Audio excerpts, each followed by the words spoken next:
So today we are starting linear equations in two variables. 9th class में भी हमने पढ़ा था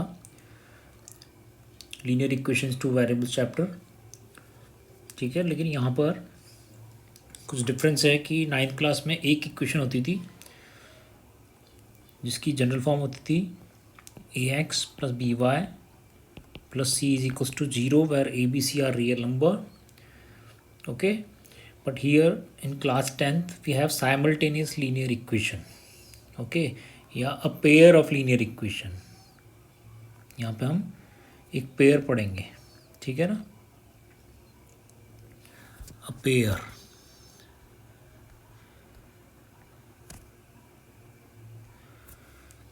तो ये एक डिफरेंस है कि यहाँ पे दो इक्वेशन होंगी एक साथ, तो 9th की तरह नहीं कि सिंगल इक्वेशन होगी। तो यहाँ पर जो जनरल फॉर्म है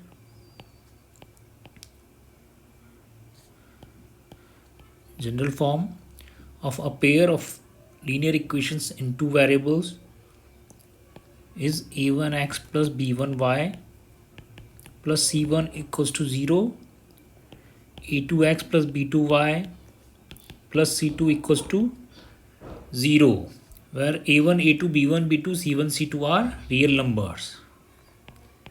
a1, a2, b1, b2, c1, c2 are real numbers। Real यानी या तो रैशनल है या इरेशनल है।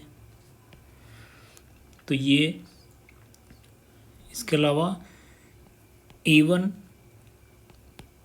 should not be 0, b1, b2 ये जीरो नहीं होने चाहिए, क्योंकि अगर ये जीरो हो गए तो x और y एलिमिनेट हो जाएगा और इक्वेशन टू वेरिएबल में नहीं रह पाएगी। c1 and c2 can be zero, constant term can be zero.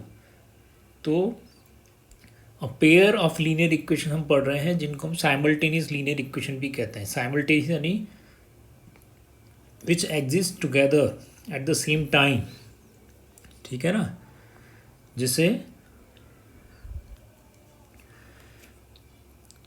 एक शॉप पर हम जाते हैं और वन बुक लेते हैं मैथ्स की और साथ में एक नोटबुक ले लेते हैं, ठीक है। तो उसकी कॉस्ट मान लो एक बुक जो है वो 100 रुपीज़ की है, नोटबुक 20 रुपीज़ की है, तो हम 120 रुपीज़ उसको पे करके आ जाते हैं, ठीक है। लेकिन फिर घर से किसी का फ़ोन आता है कि घर में कोई कज़िन है, वो भी क्लास 10th में है, तो हमें उसके लिए भी एक बुक लेके आनी है और उसको 2 नोटबुक चाहिए, ठीक है। तो यहाँ पर एक बुक और 2 नोटबुक हमें लेनी है।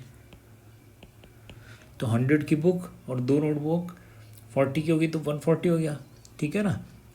लेकिन क्योंकि 2 नोटबुक ले रहा था उसने उसको 10 रुपीज़ का डिस्काउंट दे दिया, तो वो 130 का पड़ गया उसको। तो इस तरह से ये यहाँ पर एक ही शॉप पर हमने ये बुक्स परचेज़ की हैं। तो इस तरह से ये जो दो कंडीशंस बनी हैं ये साइमल्टेनियस लीनियर इक्वेशन है। तो अगर एक बुक को हम x रुपीज़ की कंसिडर करें और एक नोटबुक को y की, तो इक्वेशन बन गई x plus y is equals to 120। और सेकंड इक्वेशन अगर एक बुक और 2 नोटबुक है तो 2y की हो जाएंगी इज इक्वल्स टू 130, ठीक है बच्चों। तो ये बन गई हमारी साइमल्टेनियस लीनियर इक्वेशन। तो in this chapter we will learn about such equations, यानी पेयर के बारे में पढ़ना है, एक साथ 2 इक्वेशन होंगी, ओके। तो पहली चीज़ समझ में आई कि what are simultaneous linear equation और a pair of linear equation. इसकी जनरल टर्म है a1x b1y plus c1 equals to 0, a2x plus b2y plus c2 equals to 0, okay.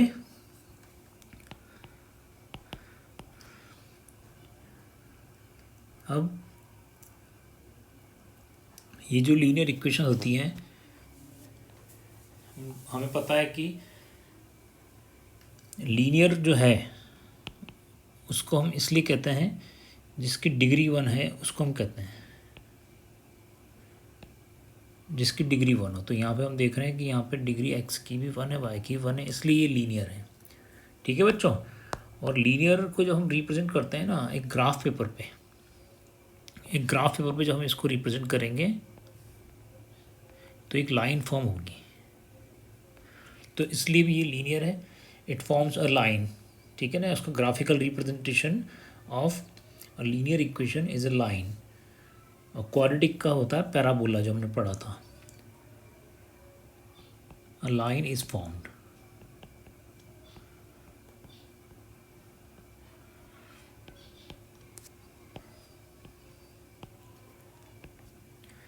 Okay, तो when we represent a pair, ये तो एक single equation हो गई, but when we represent a pair of linear equation, यानी ये तो single equation में तो एक लाइन बन गई, लेकिन अगर मान लो दो इक्वेशन को ग्राफिकली रिप्रेजेंट करेंगे तो क्या होगा, तो तब दो लाइन बनेंगी।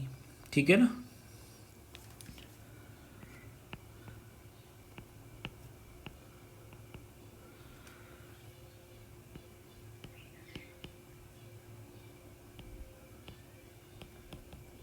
graphical representation of a pair of linear equation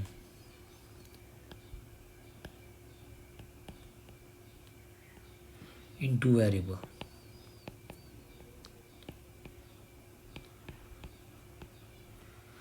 ठीक है बच्चों। तो देखो ग्राफिकली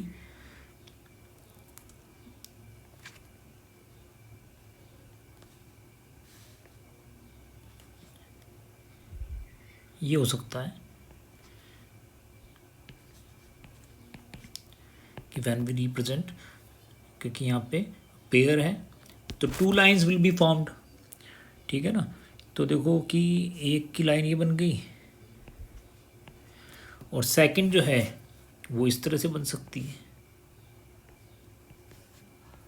तो इस तरह से when we represent a pair of linear equation two variable lines can intersect. This is first case. These are called intersecting lines.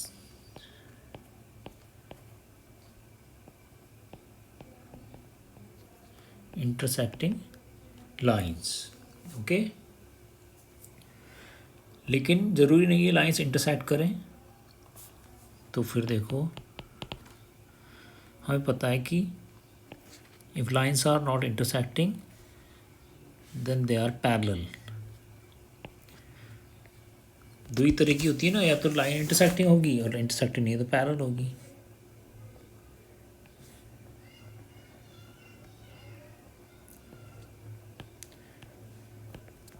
तो इसलिए सेकंड केस जो है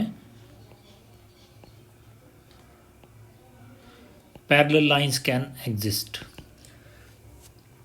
So if two lines exist together in a system then they can be intersecting or they can be parallel। Okay, but one more thing can happen।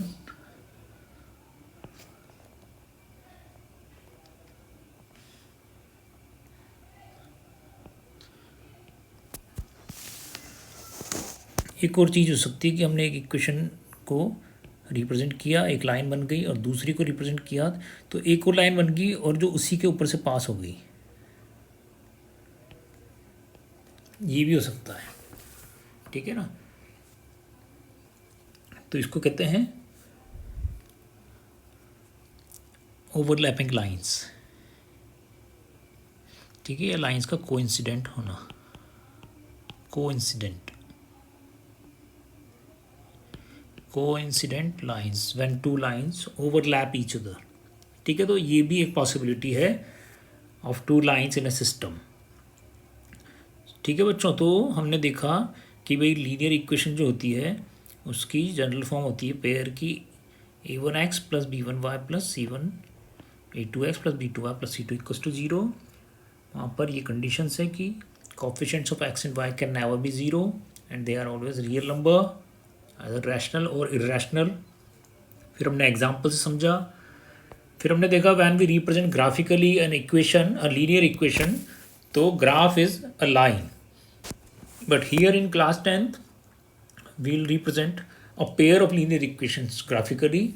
So there are three possibilities. Either lines can be intersecting, or they can be parallel, or they can be coincident. Okay, तो अब देखते हैं हम solution, ठीक है ना।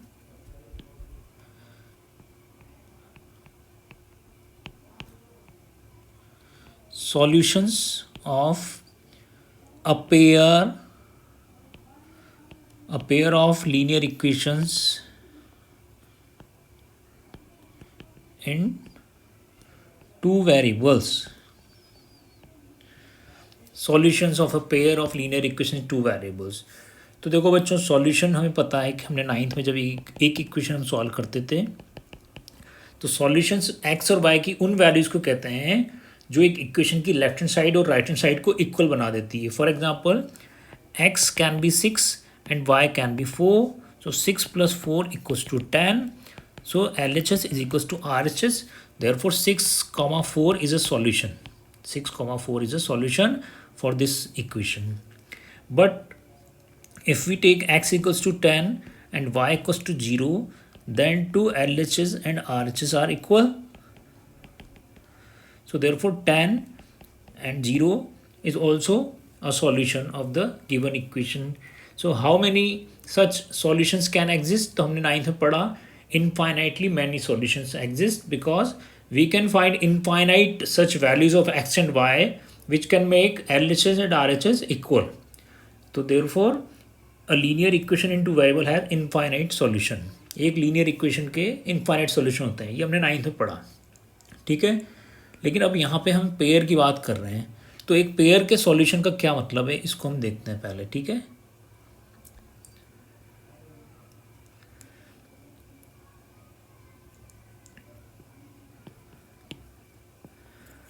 तो जब वो कहता है ना कि एक पेयर के सॉल्यूशन निकालो, तो वो ध्यान रखना उसका मतलब होता है कॉमन सॉल्यूशन, यानी जो दोनों को सेटिस्फाई करें।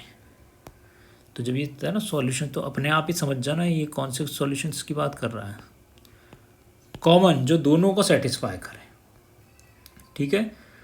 तो जैसे अभी हमने जो एग्जांपल लिया था वापस पे चलते हैं। ये एक बुक और एक नोटबुक 120 का आते हैं, तो फिर एक बुक और दो नोटबुक जो है वो आने चाहिए 140 के, ठीक है ना बच्चों, क्योंकि बुक थी 100 की और 20 की नोटबुक थी, तो 120 हुआ।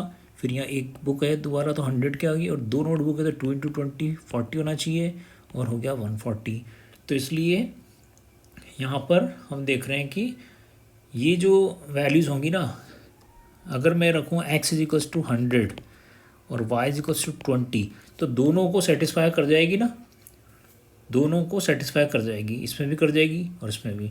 लेकिन यहाँ पर ऐसा हो रहा है कि नहीं कर पा रही सेटिस्फाई, क्योंकि उसने डिस्काउंट दे दिया था, ठीक है। लेकिन जब हम कहें कि भाई एक कॉमन सॉल्यूशन, तो इसका 100 और 20 यहाँ कॉमन सॉल्यूशन नहीं हुआ। तो ध्यान रखना कि जब वो कहता है कि फाइंड द सॉल्यूशन, तो वो कह रहा है कि वो सॉल्यूशन बताओ जो दोनों को सेटिस्फाई करे, यानी हमें कॉमन सॉल्यूशन निकालना रहता है, ठीक है बच्चों।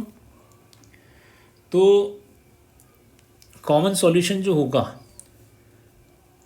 वो दोनों को सेटिस्फाई करेगा, एक बुक और एक नोटबुक 120 की, और एक बुक और दो नोटबुक 140 की।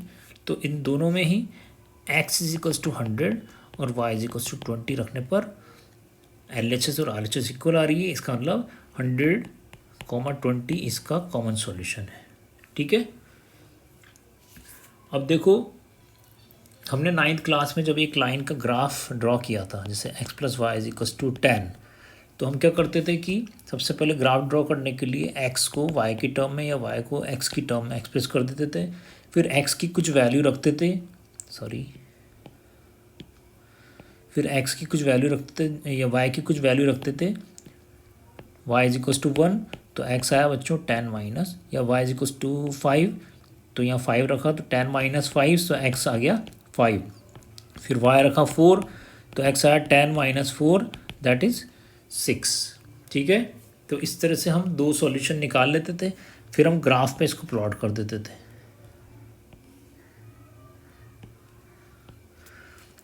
x5 y5 x6 y4, 1 2 3 4 5 6, ये रफी बना रहे हैं अभी तो, 1 2 3 4 5।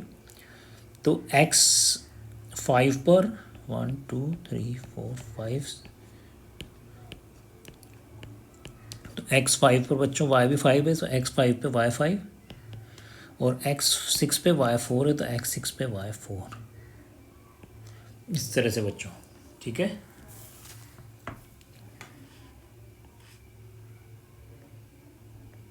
तो ये लाइन बन गई।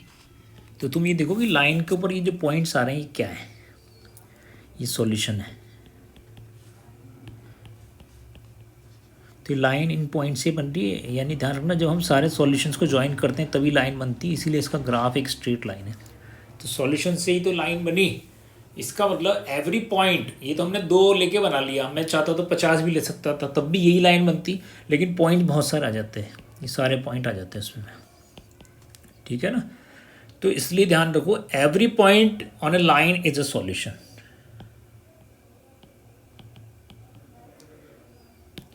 सॉल्यूशंस,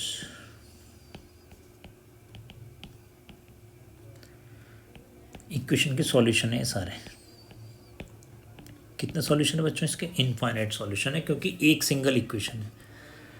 ठीक है, तो ध्यान रखना सॉल्यूशन का ग्राफिकल मीनिंग क्या है। एल्जेब्रिक मीनिंग तो है कि those values of x and y which makes LHS and RHS equal is called solution of a linear equation in 2 variable.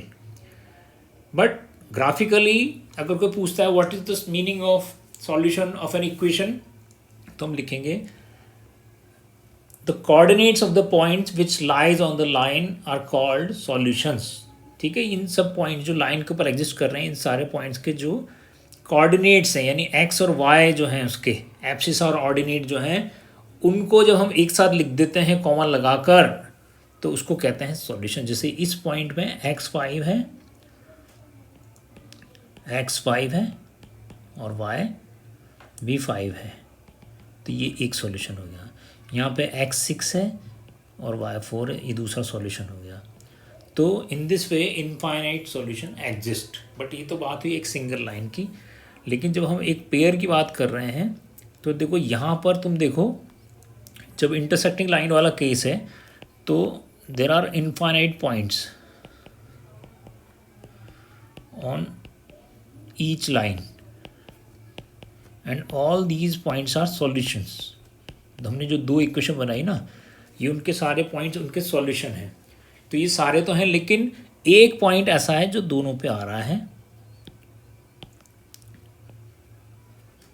ये है इनका कॉमन सॉल्यूशन, क्योंकि दोनों के ऊपर है।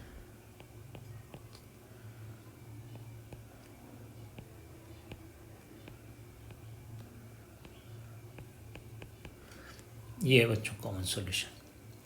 ठीक है, तो ध्यान रखना कि जब लाइंस इंटरसेक्ट होती हैं, इंटरसेक्ट करती हैं, इंटरसेक्टिंग लाइंस जब होंगी तो कितने सॉल्यूशन होंगे? कॉमन एक, जिसको हम कहते हैं यूनिक सॉल्यूशन।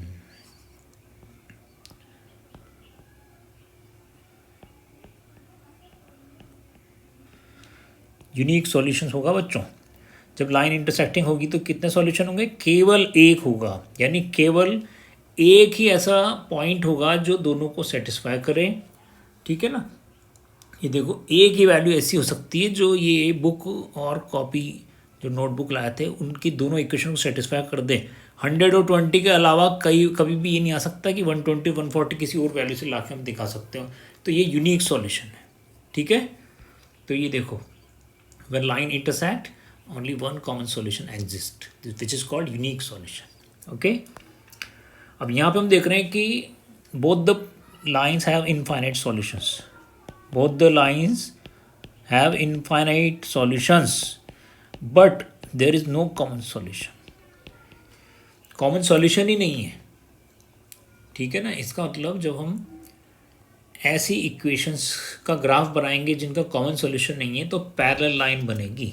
ठीक है, तो यहाँ पे हम लिखेंगे no common solution exist.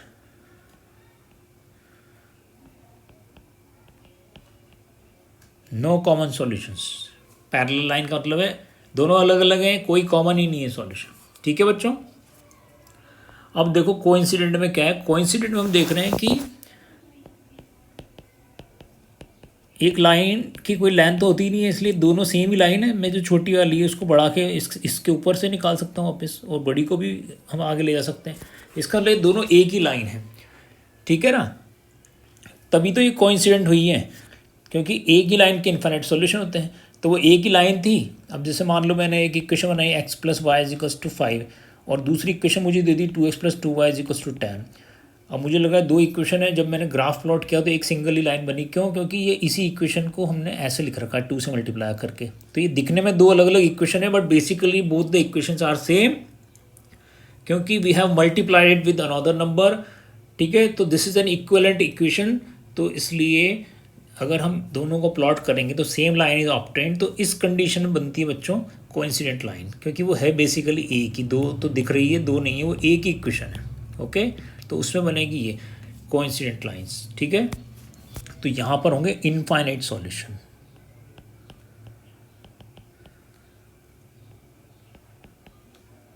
Infinite solution होते हैं। ठीक है ना, तो तीनों बात समझ में आ गई। Unique solution, no common solution, unique solution,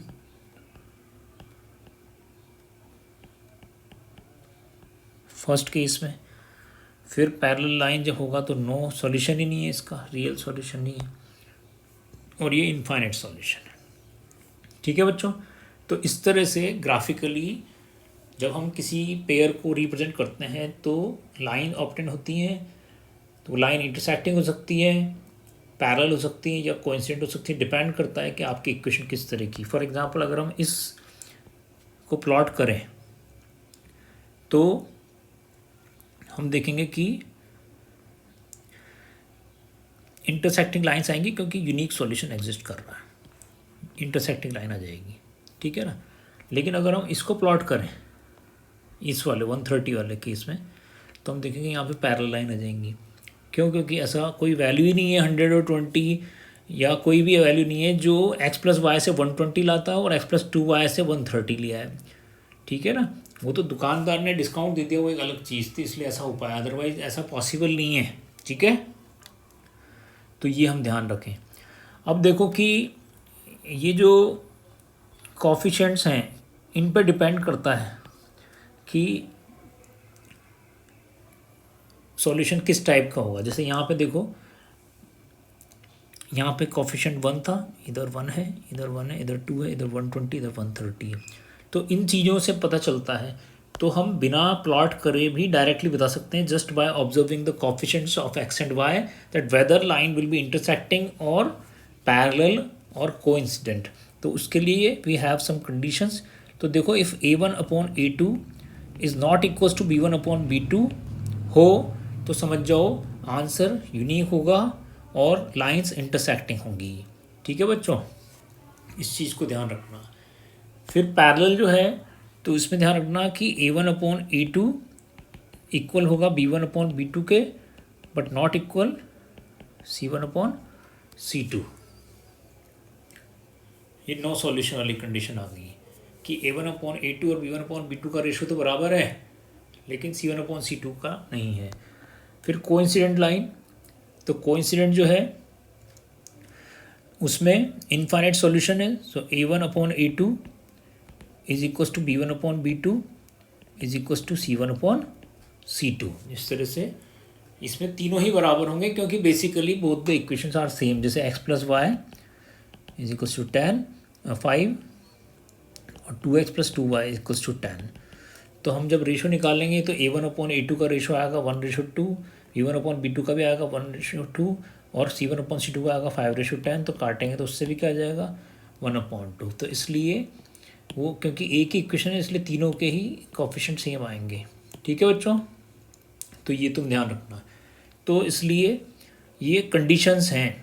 ठीक है ना, ये कंडीशंस हैं, बिना प्लॉट करे हम डायरेक्टली बता सकते हैं कि लाइंस जो होंगी उसका जो सॉल्यूशन होगा इक्वेशंस का, उसका नेचर क्या होगा। ठीक है, तो सॉल्यूशन यहाँ पे आ रहा है इंटरसेक्टिंग लाइन में, यहाँ पे सॉल्यूशन ही नहीं आ रहा है इस तरह की इक्वेशन में, और यहाँ पे इनफाइनाइट सॉल्यूशन आ रहा है। तो यानी फर्स्ट और थर्ड केस में सॉल्यूशन एग्जिस्ट करता है गिवन इक्वेशन का। तो जब गिवन इक्वेशन जो पेयर है उसका सॉल्यूशन एग्जिस्ट करता हो, ठीक है, तो उसको हम कहते हैं कि जो सिस्टम है दोनों इक्वेशन का वो सही है या नहीं, ठीक है, ऐसा पॉसिबल है प्रैक्टिकली, तो उसको हम कहते हैं सिस्टम इज कंसिस्टेंट। सिस्टम, कौन सा सिस्टम? पेयर ऑफ इक्वेशन का सिस्टम, वो कंसिस्टेंट है। System is consistent. कंसिस्टेंसी दिख रही है ना कि भाई एक बुक और एक नोटबुक 120 की, तो एक बुक और दो नोटबुक 140 की, बिल्कुल सिस्टम कंसिस्टेंट है। लेकिन यहाँ सिस्टम कंसिस्टेंट नहीं है कि एक बुक और एक नोटबुक 120 की, फिर एक बुक और दो नोटबुक 130 की, तो सिस्टम इज इनकंसिस्टेंट।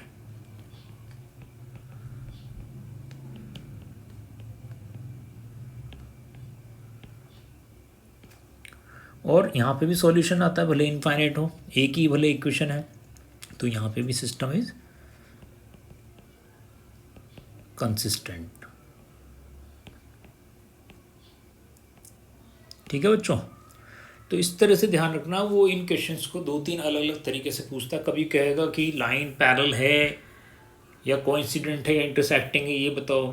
कभी कहेगा यूनिक सॉल्यूशन है, इनफाइनाइट सॉल्यूशन है या नो सॉल्यूशन है, ये बताओ। कभी कहेगा सिस्टम कंसिस्टेंट है या कंसिस्टेंट नहीं है, ये बताओ। तो बात बेसिकली सेम है, तीन अलग अलग हमने उसको तीन अलग अलग तरह से हम उसको बता रहे हैं, बात एक ही है। तो कुछ भी वो कहे तुम्हें कंडीशन यही लगानी है, ठीक है। तो इस तरह से ये टॉपिक पे हमने पढ़ा कि एक पेयर ऑफ लीनियर इक्वेशन जो होता है उसके सॉल्यूशंस को हम ग्राफिकली कैसे रिप्रेजेंट करते हैं और उसका नेचर क्या होता है और उनकी कंडीशंस क्या होती हैं, ठीक है। अब इस पे बेस्ड हम क्वेश्चन करेंगे आगे। तो now we'll start exercise 3.1. First question. So it's a word problem. Okay, so in this chapter mainly there are only two things. First, जो given problem होगी, given word problem, we need to convert that word problem into a pair of linear equation. First thing, यानी उसने तो आपको शब्दों में बात कह दी, आपको उसको मैथमेटिक्स में चेंज करना है। सेकेंडली, जब वो पेयर ऑफ इक्वेशन बन जाएगा तो फिर हम उसको सॉल्व कर देंगे। Solving a pair of equation, ठीक है। तो सॉल्यूशन जो है उसमें there are two types of method to solve the pair of equation. One is graphical method, जो हमने 9th में सीखा, ग्राफ ड्रॉ करो और आंसर बता दो कि कौन सा आंसर है आपका यूनिक, ठीक है। दूसरा मेथड है एल्जेब्राइक मेथड, ठीक है बच्चों। तो एल्जेब्राइक मेथड में we have 3 methods. One is substitution method, okay. Second is elimination method by equating the coefficient.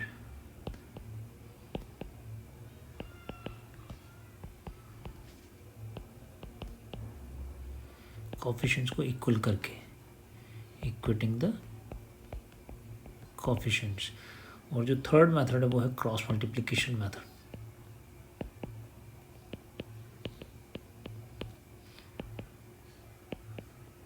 Cross multiplication method, ठीक है। पूरा चैप्टर हो गया है। यानी वर्ड प्रॉब्लम देगा या फिर अगर वर्ड प्रॉब्लम दिया है तो सबसे पहले उसको आप pair of linear equation change कर लो और फिर उसको सॉल्व कर दो किसी अगर कहे ग्राफिकल तो इस मेथड से कर दो, और ग्राफिकल नहीं कि अलजेब्रिक, तो इनमें से कोई सा भी एक मेथड कर दो। अगर उसने बता दिया है तो उसी मेथड से कर दो, और नहीं बताया उसने तो फिर जो तुम्हें ठीक लगता है तीनों में से उससे हम सॉल्व कर देंगे, ठीक है। और कई बार वर्ड प्रॉब्लम नहीं देगा, वर्ड प्रॉब्लम नहीं दे अगर और डायरेक्ट इक्वेशन दे दे तो बस उसको हम सॉल्व कर देंगे।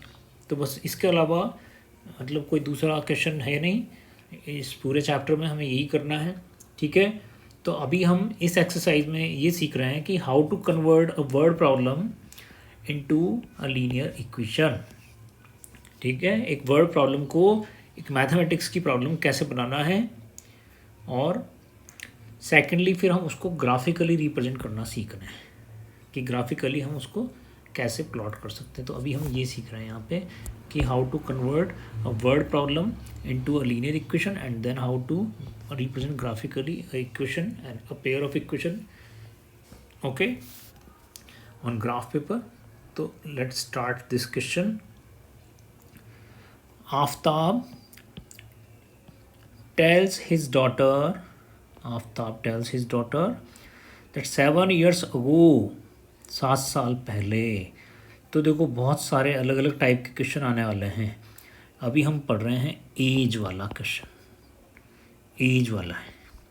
तो ये एनसीईआरटी में ये प्रॉब्लम रहती है कि वो क्या करता है कि कोई सा भी उठा कर दे देता है डायरेक्ट, जबकि हम जो एक्स्ट्रा क्वेश्चन करते हैं उसमें एक साथ एज वाले हैं, तो एज वाले आपको 4-5 क्वेश्चन मिलेंगे, तो उससे क्लियर हो जाता है। एनसीईआरटी एक एज का देता है, कोई दूसरा देता है, जबकि हमें क्या है एक पैटर्न पकड़ के चलना चाहिए। तो वो हम करेंगे, अभी तो इसके हिसाब से चलते हैं। तो देखो वर्ड प्रॉब्लम वाले में ध्यान रखना कि one of the most difficult problems होती हैं ये।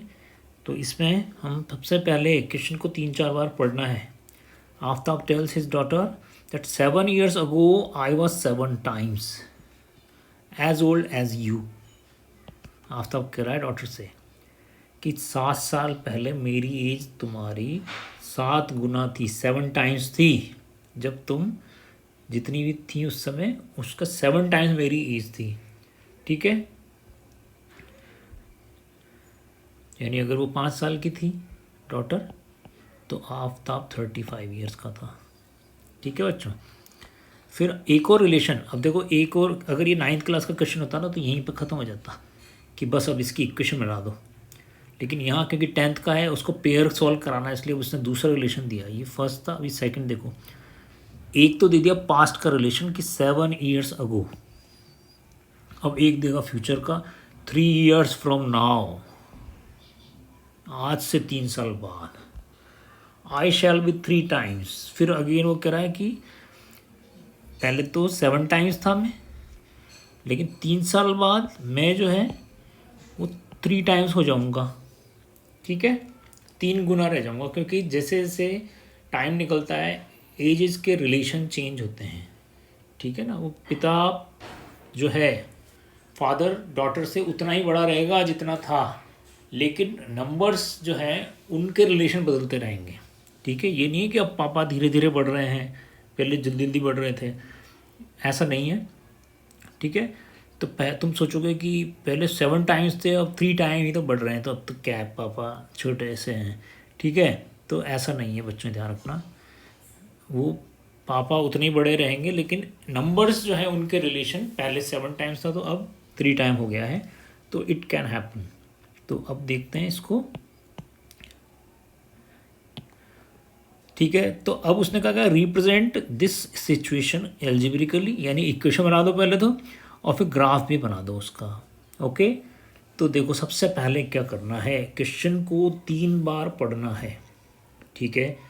उसके बाद इन एवरी क्वेश्चन 2 वेरिएबल होंगे, क्योंकि लीनियर इक्वेशन इन 2 वेरिएबल्स पढ़ रहे हैं। हमेशा हर क्वेश्चन में विदाउट एनी एक्सेप्शन 2 चीज़ें होंगी जो फाइंड करनी होंगी, उनमें हम एक उनको वेरिएबल असाइन करना है। सबसे पहला काम ये है कि इक्वेशन प्रॉब्लम को पढ़ो, दूसरा काम है उसमें 2 अननोन टर्म्स फाइंड करो, 2 वेरिएबल फाइंड करो। जैसे यहाँ वो वेरिएबल हैं आफ्ताब की एज और उसकी डॉटर की एज, ठीक है ना। तो आफ्ताब और डॉटर की एज को वेरिएबल असाइन करो, आफ्ताब की एज को x मानो, डॉटर की एज को y मानो, ठीक है, या आफ्ताब की एज को y1 और डॉटर की एज को x1 है। तो सबसे पहला काम होता है क्वेश्चन पढ़ना कई बार। सेकंड, अननोन टर्म्स फाइंड करना कि क्या फाइंड करना है, कौन सी दो चीज़ों पे बेस्ड है क्वेश्चन, उनमें से एक को x और एक को y मानना। ठीक है, लेकिन एज वाले क्वेश्चन में ध्यान रखना प्रेजेंट एज को x और y मानना है। ठीक है, तो देखो, लेट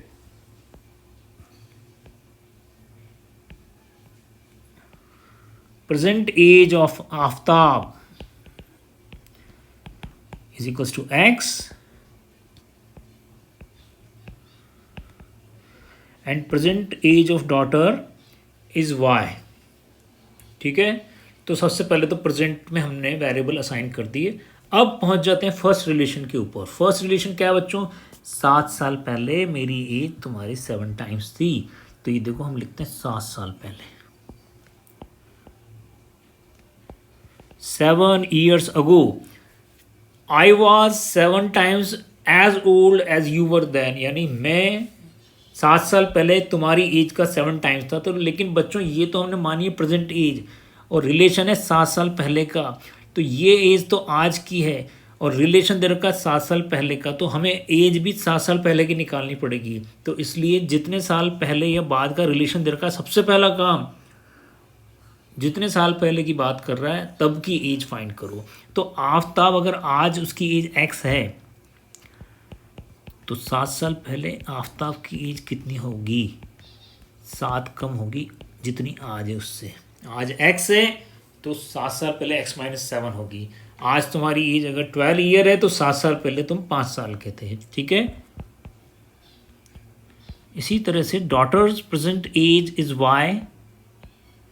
सो डॉटर्स, सॉरी एज है, डॉटर्स एज कब, 7 years ago was y - 7। तो ये हमने किया एज वाले क्वेश्चन में। एज वाले क्वेश्चन में क्या है, उस समय का वेरिएबल दोबारा निकालना पड़ता है। बाकी क्वेश्चन में ऐसा नहीं होता है। बुक अगर एक बुक है x की है और 2 नोटबुक है 2y की हो जाएंगी, तो वो x और y ही रहेगा। लेकिन एज वाले क्वेश्चन में क्योंकि पास्ट और फ्यूचर की बात होती है, इसलिए तब का रिलेशन जब का दे रखा हो तब के ही वेरिएबल्स भी चाहिए। तो आफ्ताब की एज है बच्चों x - 7 और डॉटर की एज है y - 7। अब उसका रिलेशन लिखते हैं कि आफ्ताब जो है 7 साल पहले आफ्ताब की एज 7 टाइम्स थी उसकी डॉटर की एज की। तो आफ्ताब की एज अब यहाँ लिख दो, 7 साल पहले वाली एज डॉटर की 7 साल पहले वाली एज की 7 टाइम है। So this is the relation. अब इसको हम स्टैंडर्ड फॉर्म में लाने के लिए थोड़ा सिंप्लीफाई कर लेंगे। तो 7 × y - 7 × 7, सो x - 7y। ये माइनस का 7 उधर गया तो प्लस हो गया,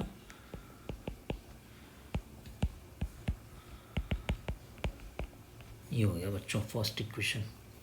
ठीक है ना, तो ऐसे करना है एज वाले क्वेश्चन। अभी हम बहुत सारे एज वाले क्वेश्चन करेंगे। तो पहला क्वेश्चन है, ठीक है, तो ध्यान रखना जब का रिलेशन तब की बात करेंगे, तब का वेरिएबल फाइंड करेंगे। अब कह रहा 3 साल बाद, तो फिर 3 साल बाद पे पहुंच जाओ, 3 years from now।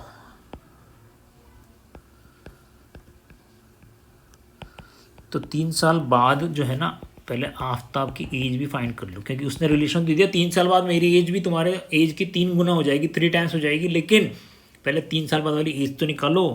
तो 3 साल बाद आफ्ताब की एज बच्चों कितनी होगी, अगर आज x है, आज तुम्हारी एज 12 साल है, 3 साल बाद 15 के हो जाओगे, तो +3 करना है। 3 years from now Aftab's age was will be x + 3 and daughter's age will be y + 3। And what is the relation? So now after 3 years Aftab's age will be 3 times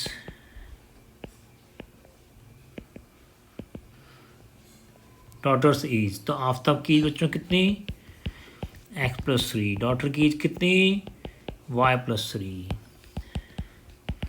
3 multiply by Y, 3 3 9, ये 3y को उधर लेके चलते हैं standard form में, ये 3 को उधर लेके जाते हैं, 9 - 3 प्लस का 3 उधर जाके, तो ये आ गया बच्चों हमारी सेकंड इक्वेशन।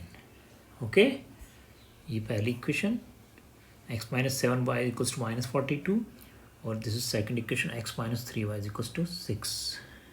ठीक है, तो ये हमने एल्जेब्रिकली रिप्रेजेंट कर दिया, एक पेयर आ गया हमारे पास x - 7y = -42 and x - 3y = 6। अब इसको ग्राफ पर रिप्रेजेंट करना है बच्चों। ठीक है, तो देखो A1 यहाँ पर रफ में देख लेते हैं, इधर A1 है 1 और A2 भी है 1, ठीक है ना, और B1 है -7, ये होता है B1 और ये B2, और B2 है -3। तो बच्चों रेशो देखो A1/A2 का आया 1/1 और B1/B2 का आया -7/-3।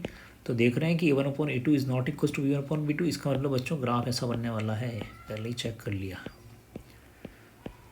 ठीक है ना, तो अब हम इसको रिप्रेजेंट करेंगे ग्राफिकली। ओके,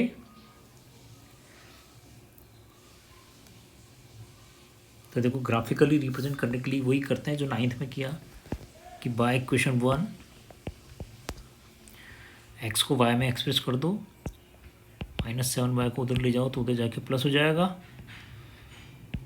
ये तो तुम्हें आता है, 9th में किया हुआ है कि उधर ले गए। अब y की सुटेबल वैल्यू रख दो, y अगर रखा 6 तो x हो गया 7 × 6 -42, यानी 42 - 42 यानी 0। ठीक है, फिर y रख दो 7, तो x आ गया 7 × 7 -42, 49 - 42 दैट इज 7। आता है ना तो तुम्हें, यानी y तुम अपनी मर्जी से कुछ भी सूटेबल रखो, लेकिन थोड़ा ऐसा रखना कि जिसको इजीली प्लॉट भी कर पाए। ऐसे मतलब ना कि तुम 0.05 रख दो एज, तो फिर उसको प्लॉट नहीं कर पाओगे। x 0 y 6, कोशिश करनी चाहिए कि ऐसे नंबर आए जो ना तो बहुत बड़े हों ना बहुत छोटे हों। तो बच्चों ये सेट ऑफ वैल्यूज़ मिल गया हमें पहली इक्वेशन से। अब इसको इजीली प्लॉट कर देंगे हम। अब देखो सेकंड इक्वेशन का बना लेते हैं, x - 3y = 6।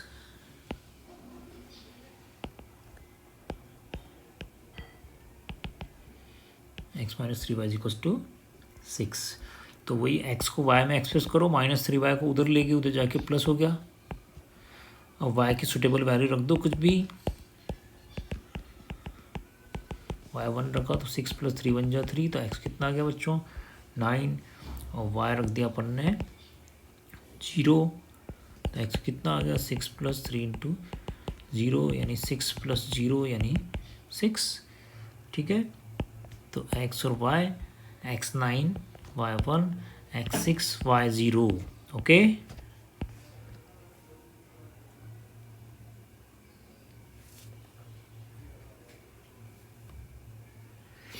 Now will plot the graph.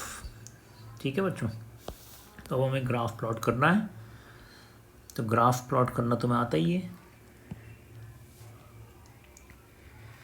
ठीक है, तो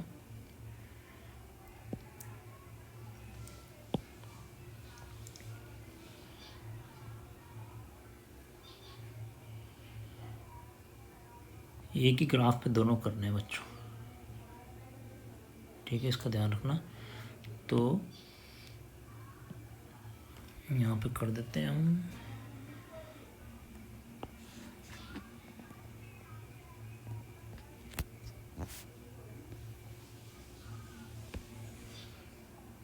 नेगेटिव वैल्यू तो हमने ली नहीं है, इसलिए नेगेटिव पार्ट को हमने इधर भी नहीं लिखा है। अब यहाँ तो 9 तक है x और y है 1, और इधर x 7 तक है और y 7 तक है। ये सब देखना है, 1 2 3 4, कोई दिक्कत नहीं है। लाइन उतनी खींचनी है जितनी वैल्यू हमने ली है। कई बार होता है कि स्टूडेंट वैल्यूज़ नहीं देखते हैं और ग्राफ बना देते हैं, फिर देखते हैं उधर तो x कम पड़ रहा है, फिर उसको मिटाते हैं और एग्ज़ाम चल रहा है उसमें और डिप्रेशन में आ गए तो वो सब नहीं करना है। पहले प्लानिंग, पहले देख लिया x7 है, x9 है, यानी x की सबसे बड़ी वैल्यू 9 है, तो x में 9 के बराबर की जगह रखनी है। y7 है सबसे बड़ी वैल्यू, तो y में 7 तक कोई दिक्कत नहीं है, पूरा प्लानिंग से चल रहे हैं। 1 2 3 4 5 6 7। तो बच्चों फर्स्ट इक्वेशन को रिप्रेजेंट कर रहे हैं x0 पे y6 है, x0 पे y6, तो ये रहा x0 और ये y6, x7 पे बच्चों y7, x7 और y भी 7। तो ये बन गया हमारी पहली इक्वेशन का ग्राफ बन गया।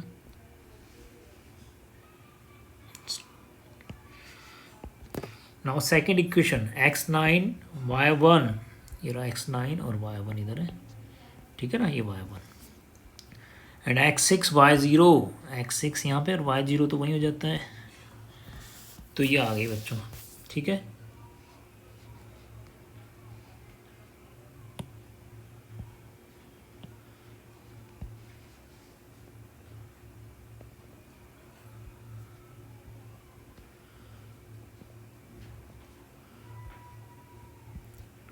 तो इस तरह से हमने ग्राफिकली रिप्रेजेंट कर दिया एक पेयर ऑफ लीनियर इक्वेशन को। यहाँ उसने सॉल्यूशन नहीं पूछा है, यहाँ उसने कहा है कि केवल ग्राफिकली रिप्रेजेंट कर दो आप और एल्जेब्रिकली रिप्रेजेंट कर दो।